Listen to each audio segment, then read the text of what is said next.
Mismong mga Chino'y nagulat nang biglang gustong palayasin ni Gibo ang China sa Pilipinas.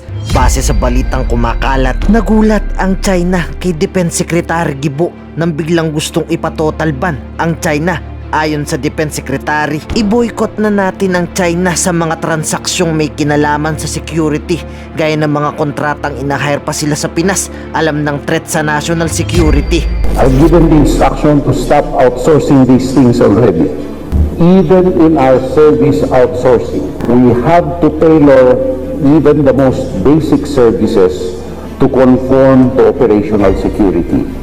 Our contractors, for example, they are now being subjected to secure and strict vetting, because how do we know what they're doing in there?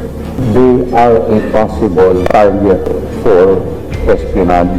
There is a full security review ongoing. Sa mga hindi nakakaalam, nagsimula ang ideyang ipaban sila dito ni Teodoro matapos siyang aluking hatian sa West Philippine Sea ni Wang Silian o 50-50 sa gitna. Ayaw ni Teodoro, mabuti pang palayasin na lang daw natin si Wang Silian.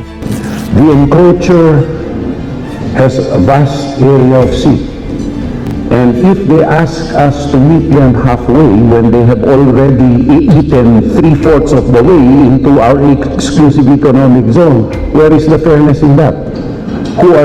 Who's fooling who? And if there are spillover effects, we are not to blame. We are not the ones encroaching on the exclusive economic zone of another country. Babala pa ni Teodoro, sinisigurado niyang hindi sa Pilipinas magsisimula ang gulo. Pero isa lang ang sinisigurado niya sa mga Pilipino, hindi uurong ang Pilipinas sa araw na mag-arm attack ang mga Chino. As much as possible, nobody wants an armed conflict.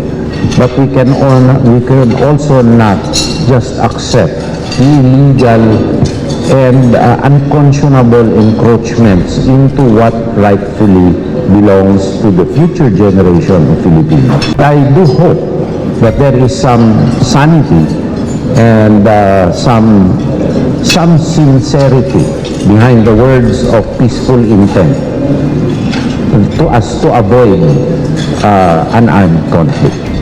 Tila hindi naman makapaniwala si Secretary Gibo kay Commodore J. Tariela matapos mahuling hindi sila nagbabantay, kaya nakapasok na naman sa Scarborough ang China. Matapos idahilan, kulang daw ang barko, alam namang Scarborough ang tinatarget ng China.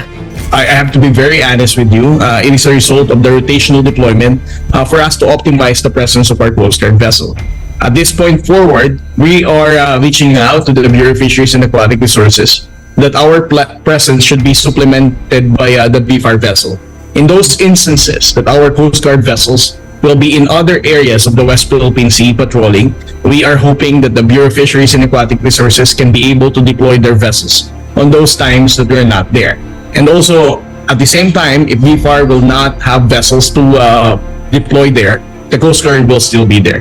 Now, your question, Ms. Karen, are we just going to continue doing this patrolling? But you said something I feel that is quite important and has moved the conversation forward today is clearly the Coast Guard, the Chinese Coast Guard. You said they have complete control and physically they are always there. Tama, no?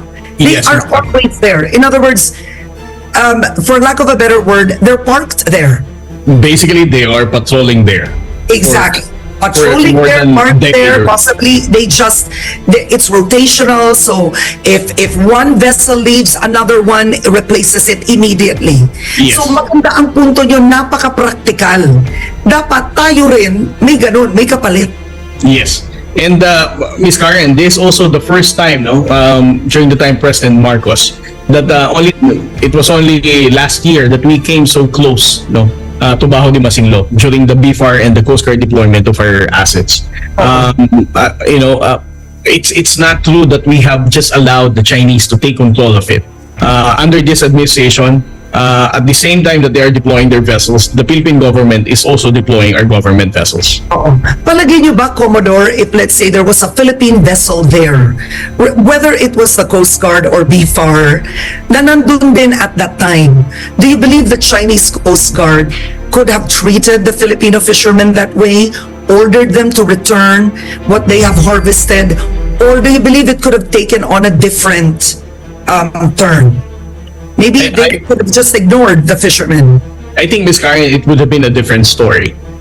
Based on our experience and engagement with the Filipino fishermen while the Chinese Coast Guard are there, they are always thankful that the Philippine Coast Guard or BFAR vessel is in Bajo de Masinloc, because they even reported to us that if we are there, then the Chinese Coast Guard will not board their vessel, will not get their catches, or will not even bother them. No, the Chinese Coast Guard will just primarily focus their attention on the Philippine Coast Guard and the Bureau of Fisheries and Aquatic Resources vessel. So it means that whenever we're there, they are neglected.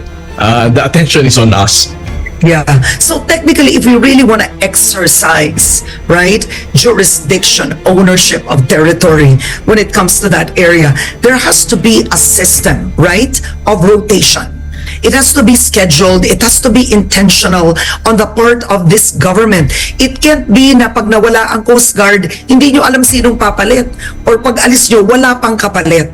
So ngayon, wala pang ganung plano, Commodore. Because you just brought it up now on Head Start. Well, Ms. Karen, no, it only happened. The only reason why we brought it up right now is because unfortunately, there was really a lapse on the part that there is no BFAR that was there to cover the absence of the Philippine Coast Guard vessel. But I think this will already be operationalized in the next coming months, considering that since we started this transparency and maintaining our presence in the West Philippine Sea, it was only this time, this current, that another harassment has ever happened to the Filipino fishermen. Since last year and now, ngayon lang naman tayo uli nakarinig ng ganitong uri ng harassment with the Chinese Coast Guard. At the end of the day, on a day-to-day level, the Chinese Coast Guard is there, right? It's there. So where are we? I'm just curious, all right? I mean, at the end of the day, fishermen will go there and the Chinese Coast Guard is there. Are we there? Well, Ms. Karen, if we're just talking about Bajo de Masinloc, no, we obviously, right after the Scarborough standoff, we totally lost control of Bajo de Masinloc. Since 2012 until now, it passing through three presidential administration, from the time President Aquino, President Duterte, now President Bongbong Marcos. It is already an open book that the Chinese Coast Guard has a complete control of Bajo de Masinloc. Now, the approach of this current administration, besides from the Transparency Initiative, is to, it was very clear that the President has given his specific instruction to the Philippine Coast Guard and to the Bureau of Fisheries and Aquatic Resources that despite the presence and the effective control of the Chinese Coast Guard in maintaining Chinese Coast Guard deployment in the area, we also have to deploy our own vessels to make sure that we're going to protect the welfare of the Filipino fishermen.